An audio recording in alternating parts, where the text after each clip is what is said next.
Hello दोस्तों, कैसे हैं आप। जैसा कि आप देख रहे हैं, हम यूपी बोर्ड सेट 1 2022 824 बी को सॉल्व करेंगे और देखेंगे कि क्या क्या इसके सही उत्तर होते हैं। तो आइए शुरू करते हैं। वायु के सापेक्ष माध्यम का अपवर्तनांक अधिकतम होता है किसमें? तो आप सभी को पता है कि इसका सही उत्तर हीरा होगा। अब आते हैं दूसरे प्रश्न पे। निकट दृष्टि दोष के निवारण के लिए चश्मे में प्रयुक्त करना चाहिए। आप सभी को मालूम है कि इसका उत्तर सही उत्तर होगा अवतल लेंस, क्योंकि निकट दृष्टि दोष में हमें दूर की वस्तु नहीं दिखाई देती है और अवतल लेंस प्रकाश को फैलाता है। इसीलिए हमें किस लेंस का प्रयोग करना है? अवतल लेंस का। चुंबकीय बल रेखाएं सदैव समांतर होती हैं, एक बिंदु पर मिलती हैं, एक दूसरे को कभी नहीं काटती हैं और परस्पर काटती हैं। आप सभी लोगों को मालूम है कि जो चुंबकीय बल रेखाएं होती हैं वह कभी भी एक दूसरे को नहीं काटती, इसलिए इसका तीसरा ऑप्शन सही हो जाएगा। और चौथा प्रश्न है, यदि फाई इक्वल टू चुंबकीय फ्लक्स, बी इक्वल टू चुंबकीय क्षेत्र की तीव्रता तथा ए अनुप्रस्थ परिच्छेद का क्षेत्रफल है, तो इनके बीच सही संबंध होगा बी इक्वल टू फाई अपन ए। आप सभी लोगों को इसको मालूम है। भी एक 2 नंबर का सवाल दिया गया है कि अवतल दर्पण के मुख्य अक्ष पर ध्रुव से 30 सेंटीमीटर की दूरी पर स्थित वस्तु का प्रतिबिंब वस्तु पर ही बनता है, तो दर्पण की फोकस दूरी क्या है? आप इसको जैसा कि देख सकते हैं कि हमें वस्तु दिया गया है और हमें उसका फोकस दूरी निकालना है और प्रतिबिंब भी जहाँ फोकस दूरी है बिल्कुल वहीं पे निर्माण हो रहा है। तो आप सभी को मालूम है कि इसका formula 1/u plus 1/v equal to 1/f होता है। और जब हम उसको सॉल्व करेंगे तो आ जाएगा f इक्वल टू -15 सेंटीमीटर। इसके अलावा एक और नियम है, जैसे कि एक रूल के अनुसार। अब हम आते हैं अगले प्रश्न पे।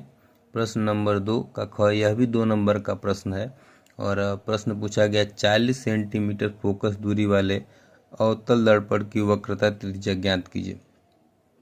तो यह 40 सेंटीमीटर दिया गया है और आप सभी को मालूम है कि फोकस दूरी F बराबर क्या होता है? R/2 होता है। तो हम रख के सॉल्व करेंगे तो आ जाएगा R इक्वल टू 80 सेंटीमीटर, यानी कि वक्रता त्रिज्या क्या होगी? 80 सेंटीमीटर होगी। एक और प्रश्न है, प्रश्न नंबर 2 का ग। यह भी 2 नंबर का ही प्रश्न है और पूछा गया है कि वाहनों में उत्तल दर्पण का उपयोग क्यों किया जाता है। आप सभी को मालूम है कि वाहनों के साइड दर्पण में उत्तल दर्पण का ही प्रयोग किया जाता है, क्योंकि ये सदैव सीधा प्रतिबिंब बनाता है। यद्यपि वह छोटा तो होता है और उत्तल दर्पण का दृष्टि भी बहुत अधिक होता है।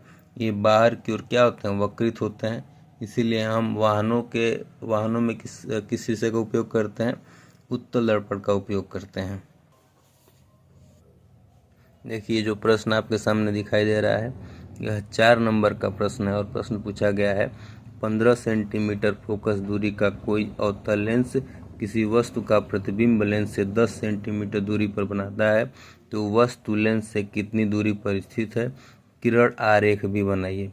आप सभी को मालूम है कि अवतल लेंस के लिए F और V ऋणात्मक हैं, क्योंकि प्रतिबिंब कैसा होगा? आभासी होगा। जब हम आभासी रख के इसको सॉल्व करेंगे तो U क्या आएगा? -30 सेंटीमीटर आएगा। अतः प्रतिबिंब जो है वस्तु लेंस के सामने ही बनेगा और 30 सेंटीमीटर की दूरी पर स्थित होगा, जिसे यहाँ पे आकृति में दर्शाया गया है। और एक किरण आरेख आप सभी लोग देख सकते हैं नीचे। ये देखिए, एक और प्रश्न है, ये भी बहुत अच्छा प्रश्न है। यह 8वां में पूछा गया प्रश्न है। यह प्रश्न भी 4 नंबर का है। एक मनुष्य चश्मा पहनकर 25 सेंटीमीटर की दूरी पर रखी वस्तु को स्पष्ट देख सकता है। चश्मे में प्रयुक्त लेंस की फोकस दूरी 50 सेंटीमीटर है और बिना चश्मे के मनुष्य किस दूरी पर रखी पुस्तक को पढ़ सकता है? यही आपसे प्रश्न में पूछा गया है। तो आपको मालूम है कि 1/v - 1/u equal to 1/f, या किसी भी लेंस के लिए फोकस दूरी हम लोग इस फोकस दूरी ज्ञात करने के लिए इस फार्मूले का उपयोग करते हैं।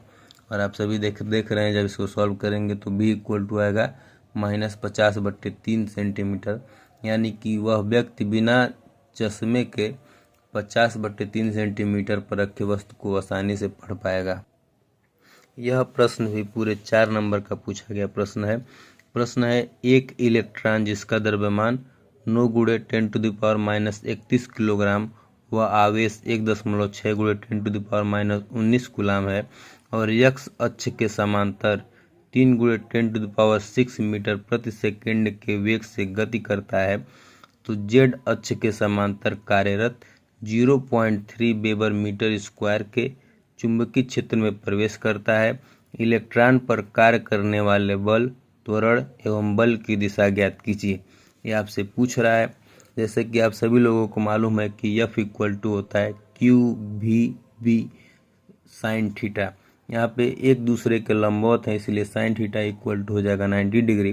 तो आप केवल FQB भी लिख सकते हैं और उसी पे रख के देखिए सवाल लगाया गया है, जहाँ पे F निकल के आ जाएगा 1.44 × 10⁻13 न्यूटन।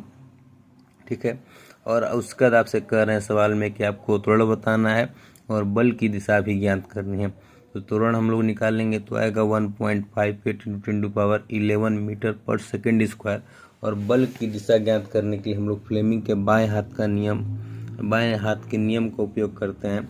जब हम बाएं हाथ के नियम का उपयोग करेंगे तो आप सभी को मालूम है कि बल जो होगा क्या होगा, ऊपर की तरफ होगा और ऊपर के लिए J साइन का उपयोग किया जाता है, IJK। तो J ऊपर होता है, I x की तरफ होता है और K Z अक्ष की तरफ होता है। तो यहाँ पे J ऊपर की तरफ, यानी कि बल किस दिशा में होगा, ऊपर की तरफ होगा। अब एक अगला प्रश्न है कि 2 ओम, 3 ओम तथा 5 ओम के प्रतिरोधों को श्रेणी क्रम में जोड़ा गया है। यदि संयोजन के दोनों सिरों पर 30 वोल्ट का विभवांतर लगा हो तो प्रत्येक प्रतिरोध के सिरों के बीच विभवांतर ज्ञात कीजिए। तो आप सभी को मालूम है कि श्रेणी क्रम में लगे हुए हैं। श्रेणी क्रम का फार्मूला होता है R = R1 + R2 + R3 और 2, 3, 5 दिया गया, आप जोड़ेंगे तो 10 आ जाएगा। आप सभी को मालूम है कि V = IR होता है। I आप निकालेंगे 3 एम्पियर आ जाएगा।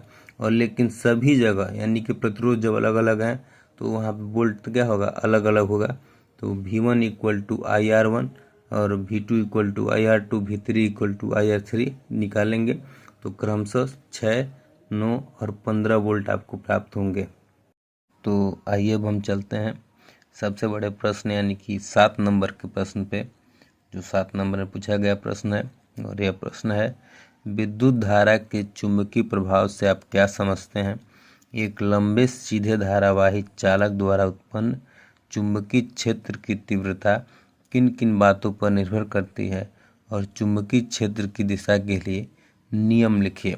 तो इसका उत्तर होगा, किसी चालक में धारा प्रवाहित करने पर उसके चारों ओर एक चुंबकीय क्षेत्र उत्पन्न हो जाता है और इसे ही विद्युत धारा का चुंबकीय प्रभाव कहते हैं। और इस घटना की खोज आप सभी लोग को मालूम है कि आर्स्टड नाम के एक वैज्ञानिक थे, वही किए थे। और चुंबकीय क्षेत्र किन किन बातों पर निर्भर करता है तो ये देख लेते हैं हम लोग। चुंबकीय क्षेत्र धारा के परिमाण पर चुंबकीय क्षेत्र प्रबलता चालक में प्रवाहित धारा के समानुपाती होता है। यानी कि चुंबकीय क्षेत्र प्रबलता डायरेक्टली प्रोपोर्शनल टू प्रवाहित धारा, यानी कि प्रवाहित धारा जितना ज़्यादा होगा चुंबकीय क्षेत्र उतना ही ज़्यादा होगा। और दूसरा निर्भर करता है कि चुंबकीय क्षेत्र तार से दूरी के व्युत्क्रमानुपाती होता है। यानी कि चुंबकीय क्षेत्र इनवर्सली प्रोपोर्शनल टू दूरी जितना ज़्यादा कम होगा चुंबकीय क्षेत्र उतना ज़्यादा होगा, और अगर दूरी ज़्यादा होगा तो चुंबकीय क्षेत्र कम होगा। और चुंबकीय क्षेत्र को कैसे ज्ञात करते हैं तो इसका नियम दिया गया है दक्षिण हस्त अंगुष्ठ नियम, जिसे मैक्सवेल कार्क स्क्रू का नियम भी कहते हैं। और जैसा कि फिगर में आप सभी लोग को दिखाया गया है कि यदि आप अपने दाहिने हाथ में विद्युत धारावाही चालक को इस प्रकार पकड़े हुए हैं कि आपका अंगूठा विद्युत धारा की दिशा की ओर संकेत करता है, तो आपकी अंगुलियां चालक के चारों ओर चुंबकीय क्षेत्र की क्षेत्र रेखाओं की दिशा में लिपटी हुई होंगी और इसे ही दक्षिण हस्त या दायां हाथ अंगुष्ठ नियम कहते हैं, जैसा कि फिगर में दिखाया गया है। अब आगे बढ़ते हैं। एक और प्रश्न है, यह प्रश्न भी 7 नंबर का है, जो कि अथवा करके पूछा गया था। और ये प्रश्न तो बहुत ही कॉमन है, आप सभी लोग पढ़ते होंगे। गुरु जी भी कहते हैं कि यह प्रश्न बड़ी ही कॉमन है, सभी लोग इसको क्या करिए, तैयार रखिए। ठीक है, यह प्रश्न है, विद्युत मोटर का सिद्धांत क्या है, इसकी संरचना का सचित्र वर्णन कीजिए और इसकी कार्यविधि समझाइए एवं विद्युत मोटर का उपयोग लिखिए। तो सिद्धांत आप सभी लोग देख रहे होंगे, ये पढ़ लीजिए आप सभी लोग। मैं समझाऊंगा नहीं इस प्रश्न को, क्योंकि समय वेस्ट नहीं करते हैं। और आगे बढ़ते हैं। इसकी कार्यविधियाँ यहाँ पे दी गई हैं, यह स्पष्टता करके। और मैं फिगर ड्रा नहीं किया हूँ, तो फिगर मैं आप सभी लोगों को बुक से दिखा देता हूँ। और ये बुक मेरे पास है, तो ये आप देख सकते हैं, या फिर आप ऐसे देख लीजिए, आप सभी को दिखाई दे रहा होगा बिल्कुल शानदार तरीके से। और इसका उपयोग जरूर याद रखिएगा कि एक प्रश्न है कि विद्युत मोटर का उपयोग कहाँ कहाँ किया जाता है। जैसे कि दिया गया है, विद्युत पंखे, AC, washing machine, mixer grinder, cooler, computer, जल पंप, गेहूं पीसने वाली चक्की इत्यादि में विद्युत मोटर का प्रयोग किया जाता है। तो जरूर प्रश्न याद रखिएगा, प्रश्न इम्पोर्टेंट है। ठीक है, तो बाकी ये देख सकते हैं। अब हम आगे बढ़ते हैं खंड ख की तरफ, जहाँ हम केमिस्ट्री को सॉल्व करेंगे। चलिए, अब हम आ गए हैं खंड ख की तरफ, यानी कि यहाँ केमिस्ट्री का पोर्शन होता है। और सबसे पहला प्रश्न है, शुद्ध जल का पीएच मान है। सभी लोग को मालूम है कि शुद्ध जल क्या होते हैं, उदासीन होते हैं। और उदासीन पे पीएच का मान कितना होता है, 7 होता है। फिर कह रहे हैं कि अम्ल से हाइड्रोजन हटाने वाली धातु है। यहाँ पे आपको दिख रहा है कि जिंक है। जिंक क्यों है, क्योंकि जिंक इन सभी तत्वों में सर्वदा क्रियाशील है, और इसीलिए क्या करेगा, जिंक अम्ल से हाइड्रोजन क्या करेगा, हटा देगा। प्रोपेन का रासायनिक सूत्र क्या होता है, आपको सभी लोग को मालूम है कि एल्केन का फार्मूला होता है CnH2n+2। और जब आप रखेंगे 3, तो प्रोप के लिए आपको मालूम है कि 3 कार्बन उपयोग किया जाता है, 3 कार्बन होते हैं। और उसमें आप रखेंगे तो देखेंगे C3H8 आएगा। तो इसका रासायनिक सूत्र क्या हो जाएगा, C3H8। यहाँ पे कुछ यौगिक दिए गए हैं और इनके IUPAC नाम पूछ रहे हैं आपकी IUPAC प्रणाली में उनके नाम बताइए। तो पहला दिया गया CH3 CH2 CH2 CH3, ये तो बिल्कुल सभी के बीच सिंगल बॉन्ड है, तो आप सभी को मालूम है कि एल्केन ही है। और 4 कार्बन है तो क्या हो जाएगा, ब्यूटेन। और दूसरा दिया गया CH3 COOH जो होता है वो कार्बोक्सिलिक ग्रुप है। और कार्बोक्सिलिक ग्रुप का क्रियात्मक समूह, इसके लिए हम लोग लास्ट में लगाते हैं ओइक अम्ल, यानी कि 2 कार्बन है तो मेथ और एथ, यानी कि एथेनोइक अम्ल हो जाएगा। अब हम आते हैं 2 नंबर के प्रश्न पे। यहाँ पे दिया गया है कि मेंडलीव का आवर्त नियम क्या है और इसकी व्याख्या कीजिए। तो आप सभी लोग को मालूम है कि मेंडलीव का आवर्त नियम तत्वों के भौतिक व रासायनिक गुणों व उनके परमाणु भारों के आवर्ती फलन होते हैं। अर्थात तत्वों को उनके परमाणु भारों के बढ़ते क्रम में व्यवस्थित करने पर नियमित अंतराल के बाद गुणधर्मों की पुनरावृत्ति होती है। और यही मेंडलीव का क्या है, आवर्त नियम। इस चीज़ को बड़े ध्यान रखिएगा। बड़ी लोग आवर्त नियम जब पूछा जाता है तो वहाँ पे लगते हैं आवर्त की विशेषता बताने। तो ये नियम जो है इसको बड़ी ध्यान से आप लोग पढ़िएगा और याद रखिएगा, इम्पोर्टेंट प्रश्न है। अगला प्रश्न हम लोग देखते हैं, प्रश्न नंबर 6 का ग। यह भी 2 नंबर का प्रश्न है। और इन रासायनिक अभिक्रियाओं को पूर्ण करने के लिए कहा गया है कि अगर एसिटिक अम्ल की क्रिया C2H5OH से कराया जाए और उपस्थिति किसकी है, सांद्र H2SO4 है, तो क्या बनेगा। तो आप सभी लोग को मालूम है कि एक एस्टर बनता है CH3COO C2H5 और H2O क्या होता है, बाहर निकल जाता है। और फिर आपसे दिए गए हैं C2H5Br की क्रिया KOH जली से कराएंगे तो इथाइल एल्कोहल का निर्माण होगा और KBr का निर्माण होगा। इसी प्रकार यहाँ प्रश्न नंबर 7 में दिए गए हैं कि रासायनिक यौगिकों के नाम बताइए। धावन सोडा का रासायनिक नाम क्या होता है, सोडियम कार्बोनेट, और उसका फार्मूला क्या होता है, Na2CO3। मीठा सोडा जिसको हम लोग बेकिंग सोडा भी कहते हैं, और इसका फार्मूला क्या होता है NaHCO3 और इसका रासायनिक नाम होता है सोडियम बाइकार्बोनेट। अब हम बढ़ते हैं अगले प्रश्न की तरफ। प्रश्न नंबर 7 का ख और प्रश्न है द्विविस्थापन अभिक्रिया को उदाहरण देकर स्पष्ट कीजिए।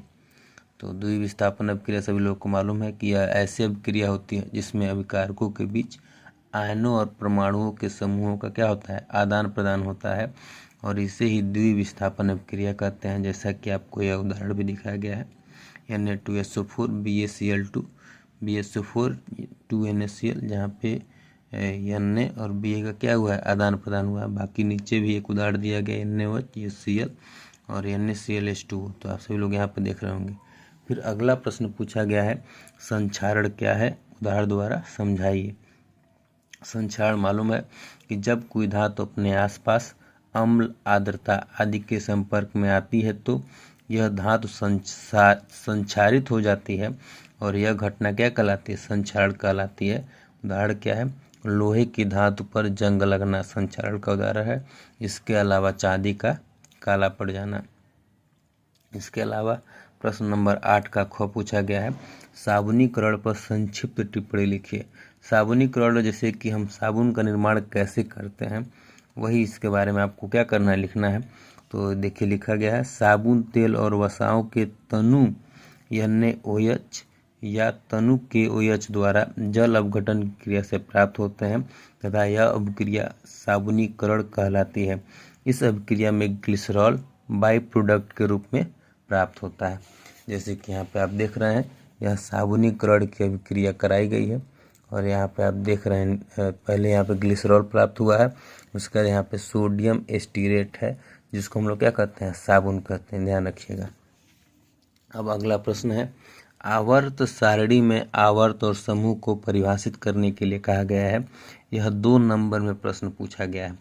देखिए आवर्त सारणी में 36 पंक्तियों को आवर्त कहते हैं और इनकी संख्या 7 होती है। समूह किन्हें कहते हैं देखते हैं। आवर्त सारणी में जो ऊर्ध्वाधर कॉलम होते हैं उन्हें ही वर्ग या समूह कहते हैं और समूहों की संख्या 18 होती है। एस ब्लॉक में 1 से 2 और पी ब्लॉक में 13 से 18 और डी ब्लॉक में 3 से 12। अब हम आते हैं प्रश्न नंबर 8 पे। यह अथवा प्रश्न यानी कि यह भी प्रश्न 7 नंबर का है और यह 3 भागों में पूछा गया है। तो सबसे पहला भाग है रेडॉक्स अभिक्रिया। आप सभी लोग को मालूम है कि जिसमें ऑक्सीकरण और अपचयन दोनों क्रियाएं साथ साथ होती हैं उसे ही रेडॉक्स अभिक्रिया कहते हैं। और रेडॉक्स अभिक्रिया के अंतर्गत वे सब अभिक्रियाएं आती हैं जिनमें परमाणुओं के ऑक्सीकरण अवस्थाएं क्या होती हैं बदल जाती हैं। जैसे कि यहाँ पे दिखाया गया है एक अभिक्रिया। देखिए इसी अभिक्रिया में आपको उपचयन भी दिखाया गया है और अपचयन भी दिखाया गया। ठीक है, अब हम बढ़ते हैं अगले प्रश्न की तरफ, सजाती श्रेणी की तरफ। सजाती श्रेणी यौगिकों की एक ऐसी श्रेणी होती है जिनको एक सामान्य सूत्र द्वारा निरूपित किया जा सके और ऐसे सामान्य सूत्रों में प्रायः केवल एक ही प्रचाल पैरामीटर होता है। उदाहरण के लिए एल्केन एक समजातीय श्रेणी है जिसमें मीथेन, इथेन, प्रोपेन, ब्यूटेन आदि यौगिक आते हैं और इनका सामान्य सूत्र आप सभी लोग को मालूम है CnH2n+2 होता है। ठीक है, अब आते हैं अगले प्रश्न की तरफ। यह ग है और यह भी प्रश्न नंबर 8 का ही भाग है। यह 3 नंबर का प्रश्न है और प्रश्न है मेंडलीव की आवर्त सारणी की विशेषताएं क्या हैं। मेंडलीव की आवर्त सारणी की निम्न विशेषताएं हैं। इस सारणी में सभी तत्वों को उनके परमाणु द्रव्यमान के बढ़ते हुए क्रम में रखा गया है, पहला। और दूसरा है इस श्रेणी में 12 क्षैतिज पंक्तियां हैं जिन्हें श्रेणियां कहते हैं और इस सारणी में 8 ऊर्ध्वाधर कॉलम हैं जिन्हें समूह कहते हैं। और तत्वों को क्रमबद्ध करते समय यह विशेष ध्यान रखा गया है कि समान गुणधर्म वाले तत्व एक ही समूह में रखे जाएं और इसके लिए उन्होंने कहीं कहीं पर रिक्त स्थान में छोड़ दिए हैं। ठीक है, इस प्रकार यह केमिस्ट्री का भाग खत्म होता है।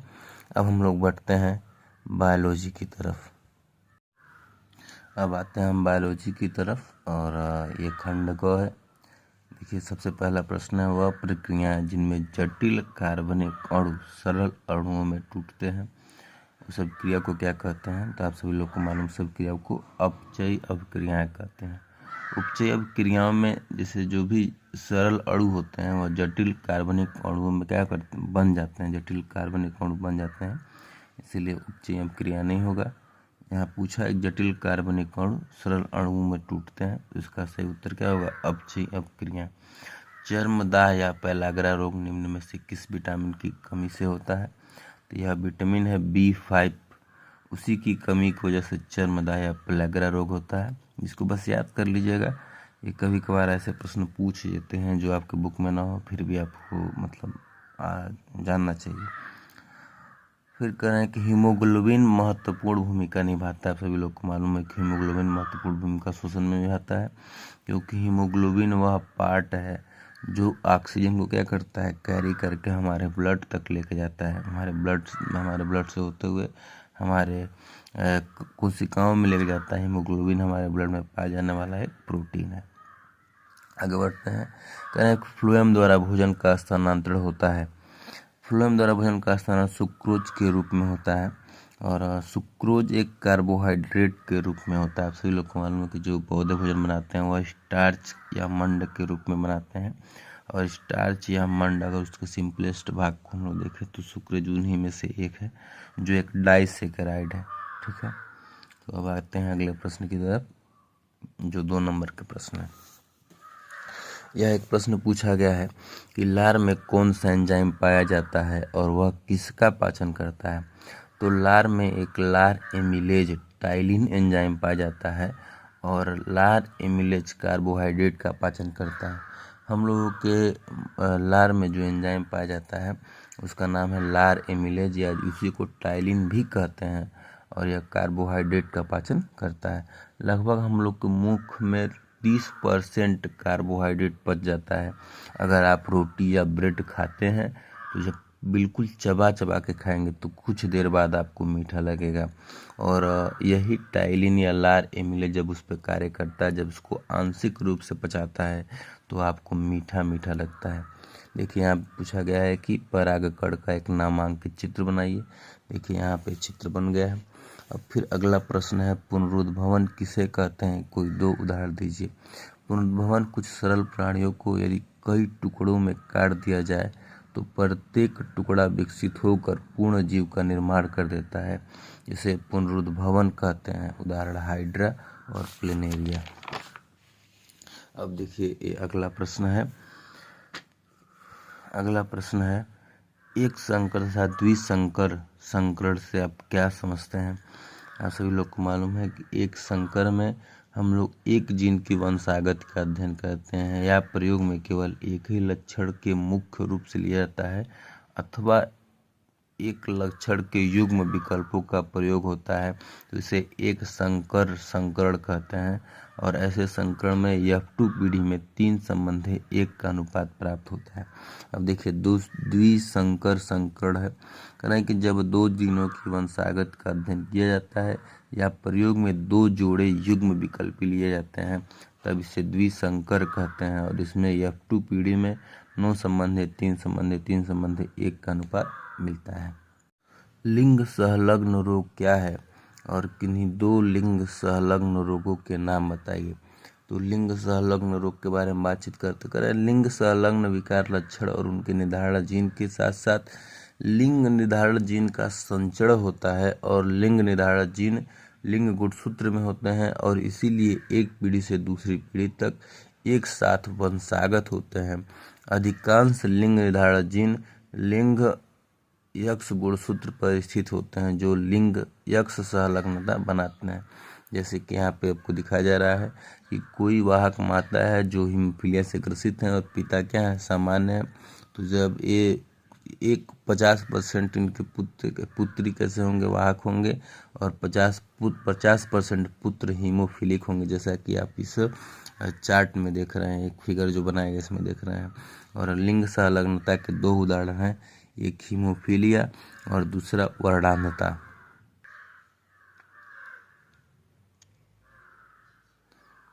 लिंग संलग्न बिल्कुल ऐसे समझ सकते हैं कि मनुष्य में लिंग निर्धारण करने वाले दो गुण सूत्र होते हैं, फीमेल में यक्स और मेल में YY।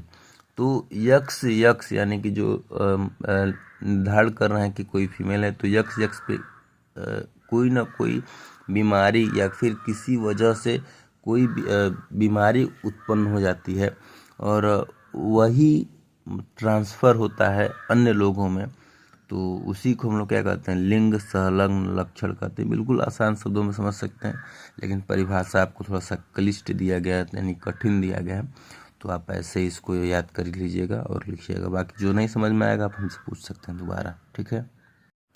चलिए अब ये प्रश्न नंबर 11 ख है और आगे देखते हैं। करें दोहरा संचरण क्या है, स्पष्ट कीजिए। 4 नंबर में पूछा गया प्रश्न है, बड़ी ही शानदार और बड़ी ही आसान प्रश्न है। देखिए आप सभी लोग पढ़े हुए दोहरा संचरण क्या है। कह रहे हैं कि मनुष्य के परिसंचरण तंत्र को दोहरा परिसंचरण तंत्र इसलिए कहते हैं क्योंकि प्रत्येक चक्र में रुधिर 2 बार हृदय में जाता है और रुधिर का दायां और बायां बंटवारा ऑक्सीजनित तथा विऑक्सीजनित रुधिर को मिलने से रोकता है। चूँकि हमारे शरीर में उच्च ऊर्जा की आवश्यकता होती है, जिसके लिए उच्च दक्षतापूर्ण ऑक्सीजन जरूरी होता है, अतः शरीर का तापक्रम बनाए रखने के लिए निरंतर ऊर्जा की पूर्ति के लिए यह परिसंचरण लाभदायक है। फिर अगला प्रश्न है, परिवार नियोजन से आप क्या समझते हैं। परिवार नियोजन की किन्हीं 2 विधियों का वर्णन कीजिए। तो परिवार नियोजन से तात्पर्य एक ऐसी योजना है जिसमें परिवार की आय, माता के स्वास्थ्य, बच्चों के समुचित पालन पोषण तथा शिक्षा को ध्यान में रखते हुए उपयुक्त समय पर एक आदर्श संख्या में संतानों को जन्म दिया जाए। और या फिर अन्य शब्दों में यह कहे तो परिवार नियोजन वह है जिसमें एक परिवार में 1 या 2 बच्चे होने तथा इन बच्चों के जन्म में 3 साल का अंतर होना चाहिए, ठीक है। तो यह मतलब आप इसको ऐसे समझ सकते हैं कि परिवार नियोजन वह है जो 2 या 3 बच्चे हैं उनके बीच सही समय का अंतराल हो, यानी कि लगभग 2 साल या 3 साल का गैप हो, जिससे कि माँ पे भी इफ़ेक्ट ना पड़े, यानी कि माँ भी स्वस्थ रहें और बच्चे भी स्वस्थ रहें। उसके अलावा परिवार नियोजन में आप यह भी लिख सकते हैं कि परिवार कैसा है, परिवार की आय कैसी है, परिवार के मतलब माता का स्वास्थ्य कैसा है, बच्चों का समुचित पालन पोषण हो, यानी कि उनको भरपूर मात्रा में माँ का दूध मिले और जो भी बच्चा सही से और स्वस्थ पूर्वक क्या हो पल जाए, इसीलिए परिवार नियोजन को बनाया गया है। अब इसके अंतर्गत देखिए, परिवार नियोजन के अंतर्गत 2 विधियाँ, बहुत सारी विधियाँ, लेकिन यहाँ पे 2 विधि पूछे हुए हैं, तो हम 2 विधियों की बात करते हैं। सबसे पहला है यांत्रिक अवरोध। करें कि शुक्राणु अंड कोशिका तक न पहुंच सके और शिश्न को ढकने वाले कंडोम अथवा योनि में रखने वाले अनेक युक्तियां होती हैं, जैसे कि लूप अथवा कॉपर टिप को गर्भाशय में स्थापित करना। और दूसरा है शल्य क्रिया तकनीक। यदि पुरुष की शुक्र वाहिकाओं को अवरुद्ध कर दिया जाए तो शुक्राणुओं का स्थानांतरण रुक जाएगा। यदि मादा की अंडवाहिनी अथवा फैलोपियन नलिका को अवरुद्ध कर दिया जाए तो अंड डिंब गर्भाशय तक नहीं पहुंच सकेगा और दोनों अवस्थाओं में निषेचन नहीं हो पाएगा। यही शल्य क्रिया तकनीक है। आप सभी लोग ये देखिए, शल्य क्रिया तकनीक जो है बड़ी इम्पोर्टेंट है, ठीक है, क्योंकि यह केवल 2 नंबर में भी पूछ सकता है कि उस प्रक्रिया का नाम बताइए जिसमें परमानेंट के लिए हम लोग परिवार नियोजन को स्थापित करते हैं। तो क्या है, शल्य क्रिया तकनीकी है। और पूछते हैं कि पुरुषों में किस नलिका को काटते हैं, तब बताइएगा शुक्रवाहिका, और मादा में अंडवाहिनी या फैलोपियन टिप को क्या करते हैं, अवरुद्ध कर देते हैं काट के, और उसे क्या करते हैं, डायलेट कर देते हैं, बांध देते हैं। अब अगला प्रश्न है, यह प्रश्न 7 नंबर का प्रश्न है, ठीक है। और ये देख सकते हैं आप, करें कि पुमंग तथा जायांग में अंतर बताइए और दोनों के कार्य समझाइए तथा परागण एवं निषेचन में विभेद कीजिए। ठीक है, तो ये पुमंग और जायांग में अंतर है, इसका हमें इन दोनों के कार्य बताने हैं और परागण और निषेचन में अंतर। देखिए पुमंग आप सभी लोग को मालूम है कि नर प्रजनन अंग को पुमंग कहा जाता है और पुमंग एक या एक से ज़्यादा पुंकेसर से बना होता है और पुमंग नर युग्मकों का निर्माण करता है। उसी प्रकार यहाँ पे जायांग है। पौधों में मादा प्रजनन अंग को जायांग कहते हैं, तो सभी लोग को मालूम है। और जायांग एक से ज़्यादा स्त्री केसर का बना होता है और जायांग मादा युग्मकों का निर्माण करती है। और यहाँ पे पुमंग का कार्य है, कह रहे हैं कि यह पुष्पों का तृतीय चक्र होता है और पुमंग पुष्प का नर जनन अंग है। पुमंग की प्रत्येक इकाई पुंकेसर कहलाती है। पुंकेसर पतला तंतु के समान होता है। शीर्ष भाग पर परागकोश होता है जिसमें परागकण होते हैं और इसका मुख्य कार्य परागकणों को उत्पन्न करना है। ठीक है, जायांग का कार्य, यह पादप का मादा जननांग होता है और इसकी इकाई को अंडक कहते हैं और इसका मुख्य कार्य मादा युग्मक या गुरु बीजाणु का निर्माण करना है। ठीक है, अभी पूरा प्रश्न ये नहीं हुआ है, इसके बाद है परागण और निषेचन में अंतर, तब जाके हम कहेंगे 7 नंबर हमारा कंप्लीट हो जाएगा। देखिए है, परागकणों का पुंकेसर से वर्तिकाग्र तक पहुंचने की क्रिया परागण कहलाती है। ठीक है, फिर करें कि यह ज़्यादातर कीट, हवा, जल, पक्षी आदि के माध्यम से होती है और यह क्रिया निषेचन से पहले होती है। उसी प्रकार यहाँ पे निषेचन दिया गया है। नर तथा मादा युग्मकों का मिलकर युग्मक बनाने की प्रक्रिया को निषेचन कहते हैं और जो युग्मक बनते हैं, ठीक है, युग्मक नहीं युग्मनज जो बनता है वो कैसा होता है, टूयन होता है। ठीक है, जिसे हम लोग जाइगोट भी कहते हैं। फिर करें इस प्रक्रिया में नर युग्मक को मादा युग्मक तक ले जाने कार्य पराग नलिका करती है, यानी कि मतलब जो नर युग्मक होता है उसको मादा युग्मक तक ले जाने के लिए कौन कार्य करता है, पराग नलिका करती है। और यह क्रिया कब संपन्न होती है, परागण के बाद संपन्न होती है।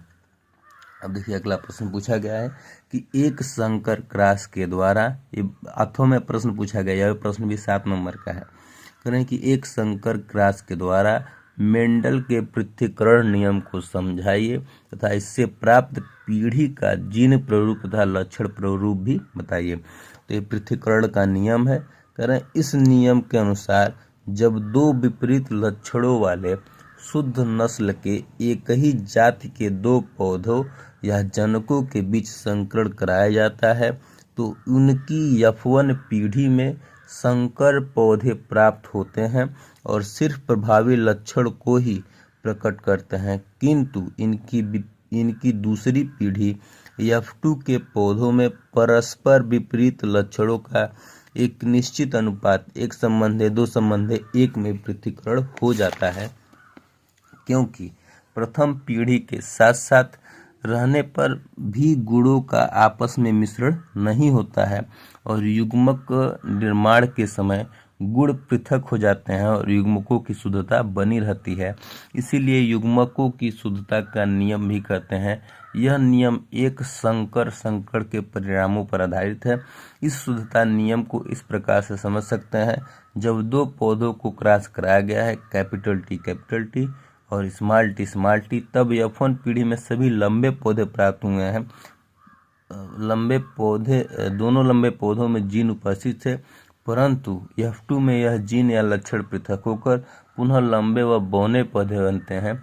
और नीचे यहाँ चेकर्स बोर्ड में आपको दिखाया गया। लेकिन कहने का मतलब यह है, पृथक्करण का नियम यह है कि मतलब आपको यहाँ पे बीज के लक्षण नहीं दिखाए जाते, यानी कि अगर या तो F1 पीढ़ी में सभी पौधे लंबे होते हैं और F2 पीढ़ी में जब हम लोग स्वपरागण कराते हैं तो दोनों पौधे मिलते हैं, या तो लंबे या तो बौने, और बीच के पौधे यानी कि ऐसा कोई मझोला टाइप का पौधा देखने को नहीं मिलता है कि जो ना लंबा हो और ना ही बौना हो।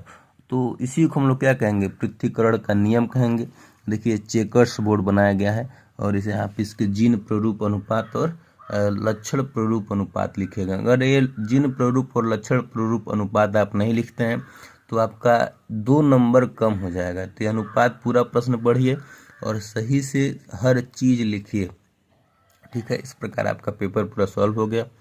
उम्मीद करते हैं आप सभी लोगों को अच्छा लगा होगा, और अगर अच्छा लगा है तो बताइए, फिर से दूसरा पेपर लाया जाएगा। बाकी अगर कुछ कमियां हो तो वह भी बताइए और उसको सुधार किया जाएगा।